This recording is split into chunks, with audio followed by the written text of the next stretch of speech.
Saya kontrak katanya. Angang itu saya mengatakan mama nama saya Hatkhiba aja. Siam tina hadi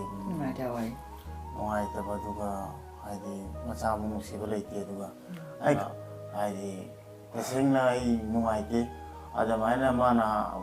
hat tu boleh menjadi angang tu as kamu mengai kaya yok jaga ni kali ini ada mana sih kita cakap kuti mana hat kini kalau menurut saya mah idea mengai itu kecil jam jauh iman.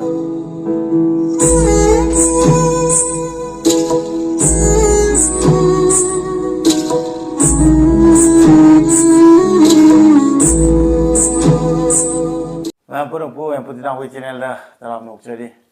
macam ai subscriber macam na ai ngasi semjali content sih kan macam na mama abu yahom di wahai bagi mama abu su yahom di deh, ado yang nungai dapat tahu dua matang tu ni, ado mama su yawan ni na ai ke video tu saru yau jare, ai mama lay jare, ado tahu dua saya ngarang tu kita tahu dua ni kau mai mah, kan ada aku lagi tahu balik district under dah ni.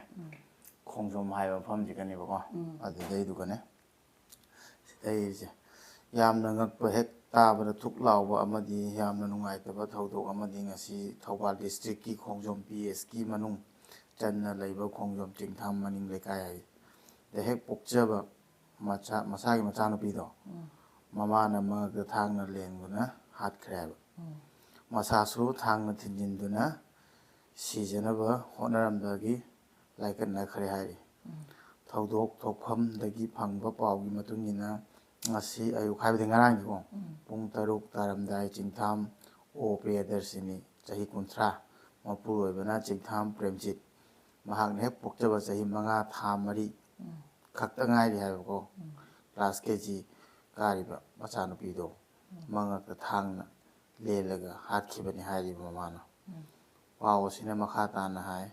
Mapuroiba Indo-Tibetan Border Police Force ITPPF da tabak tawbagi huji Afghanistan da posting lay hai ba kon pa tabak suiba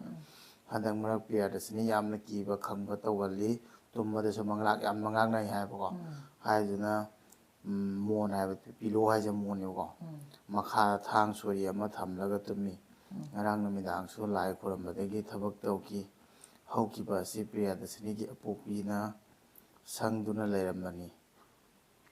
ngasi ayuk Macha Nupi bu tumba hautok lamaga mayimda chekpal ama khakta khangba chatkhibani haibo mai moi keno to utkyam masak to chini video dai jo paw dai phangmani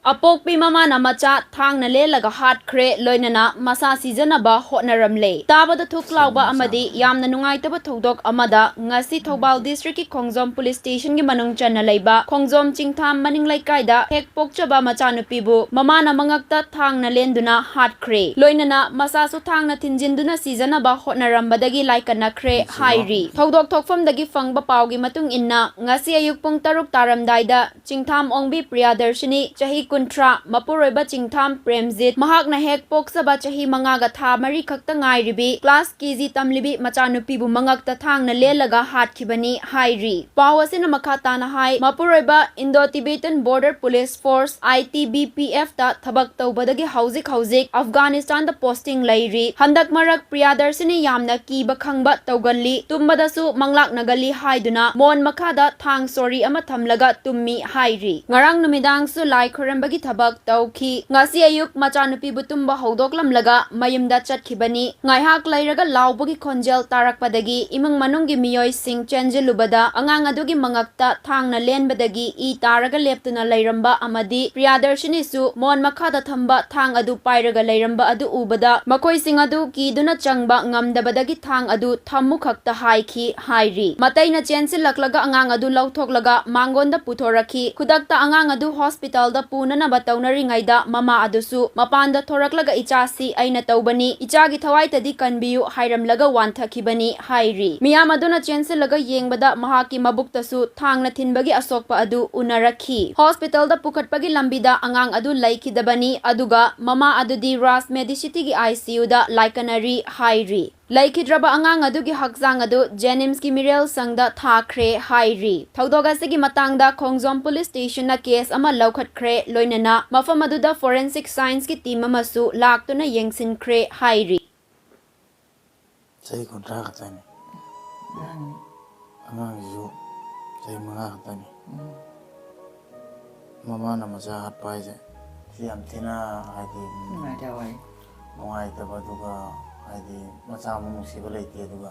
Ay kami ta makuki kara problem na yung madaw mani. Makire kule pakale mga ngayang nagatin dito problem ka naman yan kale. Aduga hadi kasing na ay mga ite. Adamana mana hatta da bore mun angang do as thamon ngai ta yok ho yok je gen kale di adamana se gi be chau put ni mana hat ke ni khala mun thai ma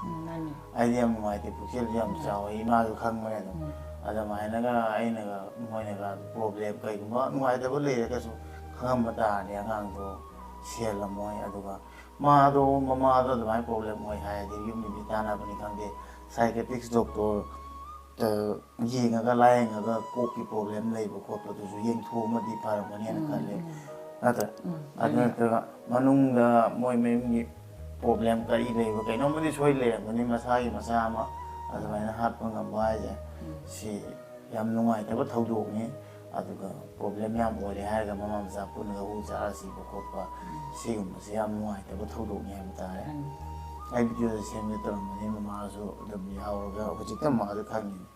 น้องไอ้เจ้าคงยอมได้ยินสินะมาสินะฮาวนี่ใจคุณสร้างกันนี่อาจจะยังไงสินะมาสักส่วนหนึ่งสินะจ๊ะน้องไอ้เจ้าไปมั้ยไอ้ดงนะฮาเดียวมันนั่งไกลกันเลยเดี๋ยวมาเดี๋ยวตักตัวเองลงมาเลยก็มาซาทางที่นี่เลย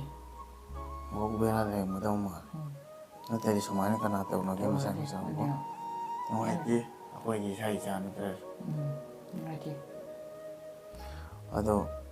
ai video mama na wajah kau sebagai mana ko ai na same video je atau kai fast ima ada notification la ko mama na hana kai hana yeng jero kan ya duga ai kai atang bo men subscriber ni hai ta ima atau me amna nang se dum nusi ada di mga ngarang jadi lu senang orang ni na nusi hai me amna nang si awam di hai ya they khang na ba any subscriber close with sing ame amna du ba nang yaw mi wa je nang kai han ni ngai harawe ngam ni he chu ma ma wo so la dum yaw hon man hai ta ne adai di man su ai bu support au ning ba hai ta ne ko ai video number du ai na samana mayam na mama bu yaw lo ma bu yaw lo video da yaw lo ma dum si ai ba gi mama sangam de su phama ga jawai ni hai ba ta ne ko ma akoi condition di dum khangi de ne mama ai phim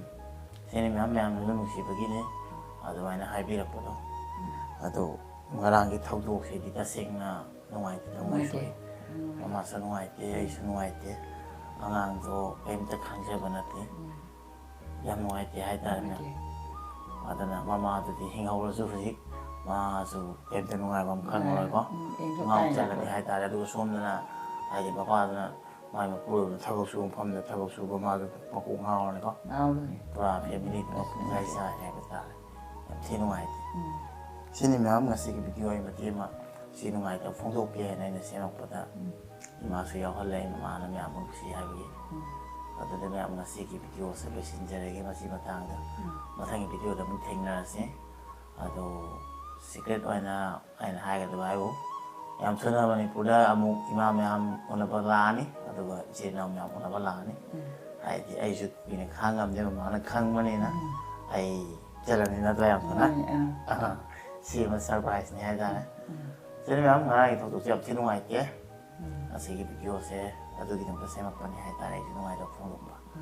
adu me am ma thang video dum theng na sing asi ki ba ba lo jara ma ba ba tang ka was mai kut yet ya da ni na oi da ki ni ko bye bye bye bye